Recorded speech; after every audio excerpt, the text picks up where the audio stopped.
What's poppin', peeps? T-Money up in the heezy. Here to bring you guys the other half of my collection overview for Blue Underground. I figured I'd just get it all done in one day so I can move on to the next. Probably the next thing that I'm going to go over as far as collection overviews is concerned is my Warner Archive collection, but that's coming in the future, so stick with this now. So the other half, I did the DVDs this morning, and this evening I'm going to finish off with my Blu-Rays from Blue Underground. So yeah, really cool company, really like what they're doing, what they've done all along. I can't remember what, I'm trying to remember what my first Blue Underground pickup, it might have been Suspiria on DVD, or, well, maybe. I know I had that coffin box set of Nights of the Living Dead way back as well, but anyway, they just keep getting better and better in my opinion. Their Blu-rays are, you know, loaded with special features. I really like what they do with the thick, they do kind of like a Arrow Video style thick clear case, UK style thick case, which I love. Kind of separate, I don't know, there's just a higher quality about the thicker cases, I think. Even if they're not, I mean, they just feel better in the collector's hands. So, but actually, so they started off doing more like single blue cases, single blue case editions in your typical standard Blu-ray case. But as of more recent, you'll notice they've kind of upgraded to a thicker, it's almost like they're spending more time. Their releases are all like special edition now. They include more features. Well, they've always included features, but just the thicker case, the booklet, just more is going into them. And at first I thought it was maybe a matter of a title, like say they put out a big name title, like a Fulci film or something, you would get the better treatment. But no, it seems like everything that they're releasing now is released with more special features, a thick case, just higher quality all around. So no complaints there. Take a swig of my Coke. Diet Coke. Oh, I hate diet soda, guys, but it's probably been the hardest thing in the world having to adjust, because I have no choice. I can't drink. I have to watch my sugar intake. So, yeah, it's been a challenge, but the good thing is I don't drink soda nearly as much as I used to, and when I do, it's like normally with food, but this is actually leftover from, why am I talking about my fucking soda? All right, let's get going here, guys. First up, blah, blah, blah. We have God Told Me To, and these are in no particular order. This is a cool release. I can't really, you know, I'm just going to kind of burn through these. If you want to, you know, just look it up. If you have any specific questions, you can ask me in the comment section and I'll get back to you. But God Told Me To, just a standard Blu-ray edition. Next up, we have Torso, which I also picked up, the Shameless Entertainment yellow case edition Blu-ray of Torso. But yeah, I love this film. Really, really good. Sexploitative. That's a word I just made up. And giallo-ish. I like it a lot. And it's also like cult porno in it too. It's weird. It's really weird. Alright, next up we have a witch film that a lot of these films too I was introduced to for the first time by way of Blue Underground release. So, Baba Yaga, good film. It's from I'll tell you the years, I don't know. All of Blue Underground are all region, so you're good there. They got you covered. They all have like some sort of interviews, and the interviews are kind of featured in they box the interviews there, if you can see it right there. They kind of try and separate them, so it's easier for me to identify right when I know to look on the back and look for the box, and boom, one way or the other you get a box with extras listed. That's kind of hard to see, but great film, one of my favorites. Owned this film many times over. House of the Cemetery by the man, not my man. I wish he would, well, whoa, no, by Lucio Fulci, the classic, the Lucio Fulci. All right, next up, Pipsina came to say hello. Hi, Pippi. Doing my Blue Underground update. You want to watch or you just want a webby? Yeah, you just want webbies. Okay. See if I can do both. Alright, so we left off with City of the Living Dead. Or did we? No. House by the Cemetery. So, City of the Living Dead, another great film by Fulci. Absolutely huge fan of this film. just so weird, man. I like Fulci. I'm gonna say it. I enjoy Fulci over Argento. Argento is just more like traditional art house, like very impressive to look at. But Argento's art house, and it's way more abstract. I don't know. It's like a visual trip, his movies. I really, really like them. I don't know. Something about the Fulci Meister. This is pretty dusty. But yeah, City of the Living Dead from 1980. Again, your special features are boxed in on the back, interviews and such. Another really good, interesting double, well, is it a double anthology film? Yeah, it is a double bill. Well, it's by Romero and Argento. They teamed up for this one. I really like the first story in this one. What is it called? The Case of something, I think. Let's see. Oh, why are you crying, baby? Beyond the Grave, let's see. It's not listed, but there are 3 stories on this one, and the first one I really like. It's like The Strange Case of Vladimir or something along those lines, where this guy is just really creepy. They think he's like, it's like a scheme where they plot, I don't remember, an affair goes on, and the husband is dead, and he's in this coffin, and his eyes are wide open, and it's really, really creepy. Strange, killing me that they're not listed on the back here. It's kind of lame. But yeah, it's 3 short stories, really good. My favorite being the first one. Next up we have Toolbox Murders. 88 Films just put out an edition of this. I grabbed that as well. But yeah, I'm a big fan of this one. The remake by Hooper is horrendous. I don't recommend it at all. But this is a good film, and it also introduced me to the main actor, Cameron Mitchell, who's been in a lot of movies that I love to date now. And yeah, this was the first film I ever saw him in.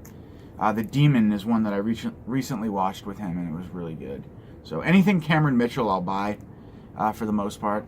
So that's the original Toolbox Murders from 1978. I wouldn't even bother with the remake. Another classic slasher film, The Prowler. Again, I was introduced to this for the first time by this company, Blue Underground, many years ago now, when the DVD was first put out. And yeah, it's just a really good film. Features some amazing special effects work from Tom Savini.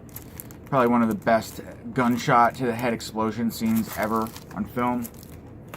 It's right up there with the Maniac machine gun blast scene. This is a relatively newer one, Christopher Lee double feature. I haven't watched these films yet. Blood of Fu Manchu and The Castle of Fu Manchu. My buddy Seth, Celluloid Terror, did a review of that when he got it, and honestly, I wasn't turned off by the review, but I wasn't like so. Turned off by the film because of the review. The review was great, but I don't know. Wasn't really interested in that kind of, I don't know. But I want to see it just to see Christopher Lee as an Asian. I think that's really weird. All right, next up we have, where were we? Blood of Fu Manchu, Castle of Fu Manchu, Vampires. I haven't seen this movie either, and I just got the remake. And supposedly this one's way better, so I want to check this out. Kind of like a seductive vampire tale from 1974, also known as Daughters of Dracula. So, not to be confused with the other film that I showed you guys that I had on DVD. Where the heck is it now? Daughters of Darkness. Not to be confused with Daughters of Darkness, Daughters of Dracula, aka Vampires. But yeah, it's one I've been meaning to check out. Here we have a 3-pack. For a while they were doing 3-disc sets. This is basically, I got this one for Night Train Murders because I do have Strip Nude for Your Killer and Baba Yaga, but it's basically a 3-disc set with the 3 films. It's good because I was trying to conserve space, but then I ended up buying solo versions of each, so it really defeated that purpose, but still nice to have all 3 films on Blu-ray in one 3-disc set. Here we have the Strip Nude for Your Killer, which is an excellent giallo. I wouldn't say excellent. I think it's fun. Very exploitive. Very, very sleazy, we'll say, for sure. And so, yeah. But I like it. I go into these sleazy giallos knowing what to expect, and I have fun with them. It says enough sleaze and nudity to enchant even the most dedicated giallo fan. Ain't that the truth? But yeah, so cool. Next up, an excellent film by the director of Demons, Mikel Suave. I'm sorry. I think it's Mikel, though. Excellent film, another giallo, but it's very, it's almost like a giallo musical. The music in this, or is it? The music in this is great. The acting's great. The set design is great in the theater. It's just a really, really classy giallo, if you ask me. Giallo slasher. I haven't even opened these next few, just because, honestly, this one's by Enzo G. Castrelli, Escape from the Bronx. It's not that for whatever reason, I'm just not drawn into wanting to watch these films, but I've heard they're good. 1990, The Bronx Warriors. I think the other one is slightly better, from what I'm told, but I gotta check them out. And then there was The New Barbarians. Those three kind of similar story theme. You can let her out, Dad. Okay, kind of like a similar theme there going on with The New Barbarians. So I haven't checked that one out either. This one I think is out of print. I may be wrong, but The Crazies, I think it is. But it just got a nice release from Arrow in that 3-pack. The Crazies, Season of the Witch, and There's Always Vanilla. But this is a nice standalone release if you can get it. Good to have. Fashizi. And it came out way before that, so I can justify having bought that. Next up, The Shape of Things to Come, H.G. Wells. Kind of like a sci-fi, not really a horror film. Haven't seen it, but sounded very interesting and I wanted to grab it. Kind of forgot that I owned that, to be honest. I think I got that from Diabolic. Next up, one of my favorite slashers of all time. Maniac, probably top 3 for me. Love this film. I mean, the kills, Spinell's performance, the dialogue, the writing, the actresses, everything about this film is top notch for me. It's brutal, it's twisted, but it's so real, man. I just feel like there are people out there that are... Joe Spinell, man. Rest in peace. He is amazing in this film. So, everybody knows Maniac. That's the 30th anniversary edition. Very, very nice edition. It includes most of the same special features ported over from the DVD that I showed you earlier, because I do have that as well. Next up, another awesome film. I haven't opened this release, but I'm a big fan of Living Dead at Manchester Morgue. I actually have, Blue Underground put out like a slip cover. Actually, I don't know where that is anyway. It should have been in that review earlier. Maybe I got rid of it when I upgraded to this. I don't know. But this is an awesome, very atmospheric French. It's directed by George Grau, right? Yeah. Really, really good, man. I love it. It reminds me of The Living Dead in Manchester Morgue, and then there's another one that reminds me of it too. Another zombie film, and now I'm drawing a blank, of course. But yeah, just really, really atmospheric. The Irish countryside and the zombies. It's very creepy. The graveyard scenes in this movie.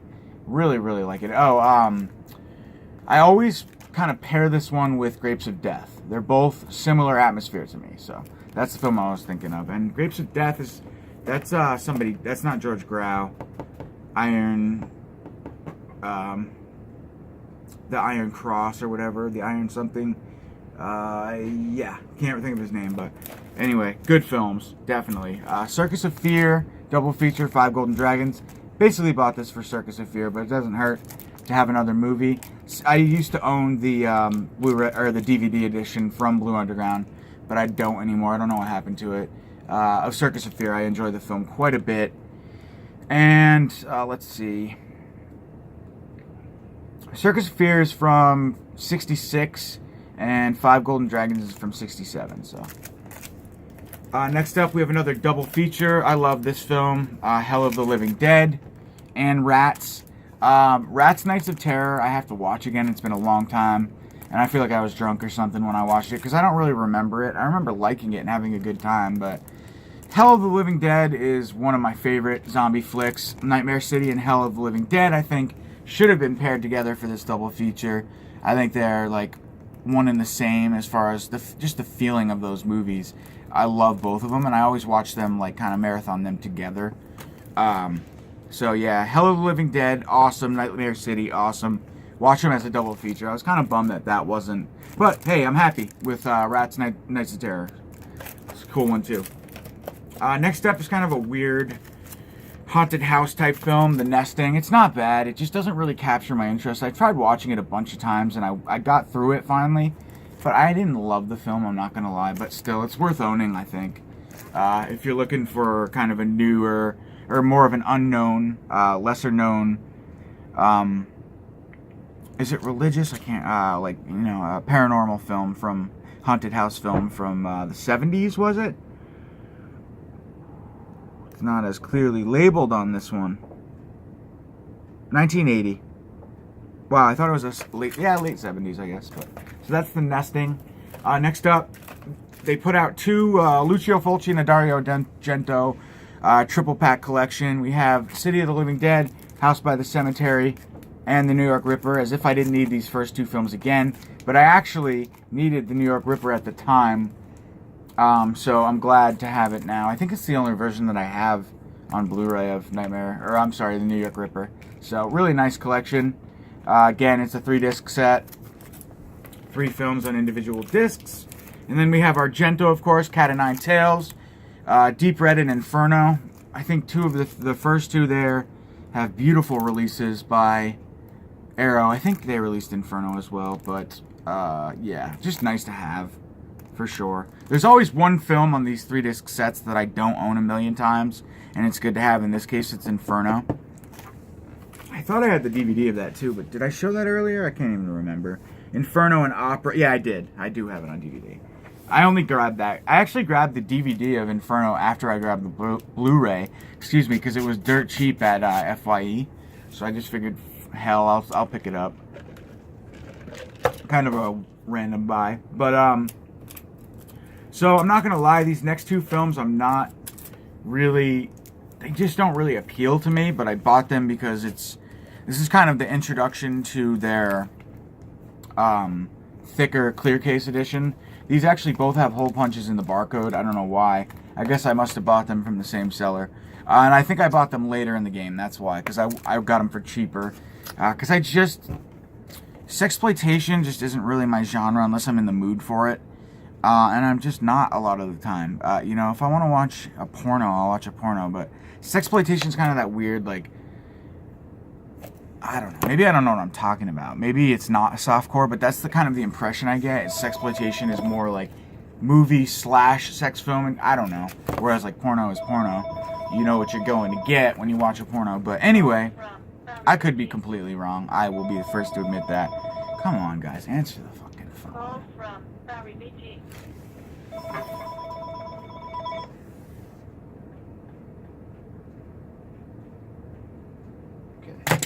Sorry about that. Fucking annoying. They never pick up the phone. So anyway, Eugenie and Justine, Marquise de Sade's Justine. Both films by Jess Franco, who is known for incorporating sex into his films. Nothing wrong with that. I just don't like when it's the overarching theme is the sex. I like when it's like kind of like a film like Burial Ground. Like the nudity in that is great. I love it. But when it's the nudity becomes overtakes the horror, I guess there's more of that plot than horror to me. You know, like I said, I'll watch a porno when I want to, but I don't want to watch a sex tape or a sex filled horror movie. I don't know what I'm saying. Forget it. I wish I wouldn't have repeated myself there. So my apologies. But next up is an excellent film. Venom, Killer Snake, love it, gotta love it. I did have the DVD of this as well. I don't know where it is. I think it might be in my car. I might have sold it in one of my lots recently. But yeah, just a lot of fun. It's from 1982, and this is a really nice release. They did sell out of this, the case edition, and then they just released it in like a standard blue case edition. But I think it lacks something, maybe the booklet or whatever. But yeah, I was right on that one when it first came out. Made sure I grabbed it. Next one is kind of a weaker Fulci film in my opinion.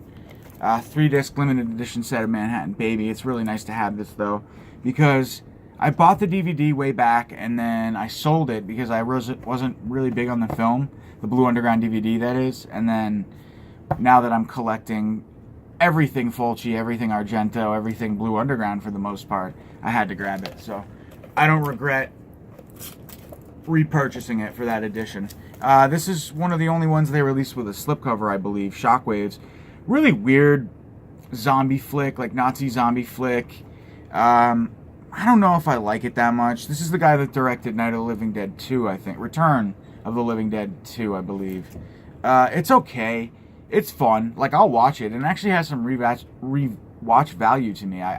Because I don't really know how I feel about this film. So I always want to watch it again and see if I'll like it more. And I usually don't end up liking it anymore. But it's still, you know, something's right about it. It features an oddball performance from Peter Cushing, too. Later in his career. He almost looks kind of sick. I don't know. Maybe not. He's older, for sure. But the film is from 1976, so I think Cushing went on to act for several more years. Next up, we have a beautiful edition. This here is probably my favorite Blue Underground edition to date, just because I'm in love with this film. You've also got amazing work from Michael Felcher on the special features on this. Jam-packed solid. I mean, there's a whole disc of special features, supplemental material on the film. And I love this release, man. The slipcover and all. It's a beautiful film. Beautiful transfer, beautiful release. Lots of features. A lot of work put into this. Definitely worth the 20 some odd dollars I paid for it. No doubt. Alright, let's see, guys. Got a couple more here. Strange. The 10th Victim is a thick case edition, but it's blue. But yep, I did pick this up. This is out of print. I actually got a really good deal on this from a seller from Cult Media. Every once in a while, you can get a guy who knows something's out of print and doesn't care and just will sell it for a reasonable price, and you just kind of got to be there at the right time to grab it. And that was the case with the 10th Victim. I don't know if he wasn't aware, but it was in a lot that I bought. A small, tiny lot. I bought a couple movies, so it wasn't really a lot, but excuse me, my mouth is dry. Let's see. So we're almost done here. Just a couple more, guys. Maniac Cop 2. Excellent film. Love the first two Maniac Cops. Not so big on the third, but this is a beautiful release. And then Synapse released the first one. Kind of strange. I was kind of hoping, to be honest, that Blue Underground would have gotten, even though Synapse is great, they would have just gotten the rights, so we could have had a 1, 2, 3 from Blue Underground. I thought I owned Maniac Cop 3. Apparently, I don't know where it is. Or maybe I never bought it. I don't know. It's not here, I'll tell you that. Amsterdam, another awesome slasher film that I didn't discover until later in my horror watching day, currently. But no, I love this movie. I had the Shameless Entertainment release of it, and it's just a really cool... It's almost like a giallo slasher action... And like a lot of these stunts in this film are amazing. The boat chase scenes, and it's just a fast-paced giallo that's the sets are amazing in it, and a lot of real stunt work, stuff that you would not see today. I don't think you don't really. Then we have these two newer releases from Blue Underground, The Lift and Down, Dick Moss's films. I've only seen The Lift. Down, I've heard kind of mixed things. It's a remake of The Lift, so I don't know how. It's not on the top of my to-watch pile by any means, but I like Dick Moss. I like a lot of his films. I love Saint, Amsterdam. And then we have Raw Meat, really awesome film. I think I had the MGM release of this as well, but I sold it, and it's out of print for a while, so I'm so happy they released this. I think this is the alternate cover artwork here I have featured, and you do get alternate cover artwork with a lot of Blue Underground's Blu-ray releases, so just something to note. And then we have this beautiful release of The Stenthnal Syndrome, a film by Argento, one from the mid-90s that I've not yet to watch, so I'm saving this for a special occasion, just because it's rare that I haven't seen an Argento or Fulci flick, and so I like to savor the virginity. I like to just be excited and watch this at like a special time. I didn't mean savor, I meant take advantage of the fact that I haven't seen a film by such maestros, and so I just want to save this for a special occasion, so Yabba yabba yabba yabba yabba yabba. The Stendhal syndrome. Stendhal syndrome. Last up, guys, Death Dream. Love this film. Talked about it before. I just recently got this and it was in my update, so don't really need to say anything more about it, but I really do love it. I didn't mention that it was a take on the monkey's paw, but it is. The whole monkey's paw mythos that we've seen in countless horror films and TV episodes, and so great story, great movie. Bob Clark, rest in peace. All right, guys, that's it. Bob Clark, rest in peace. Y'all, I'm out. No, I'm just kidding. That's how I should have ended it. No. I hope you guys had a good week. I got to go back to work tomorrow, so I'm going to watch a movie, eat some dinner, and call it a weekend. I'll talk to you guys soon. Peace. Peace and love.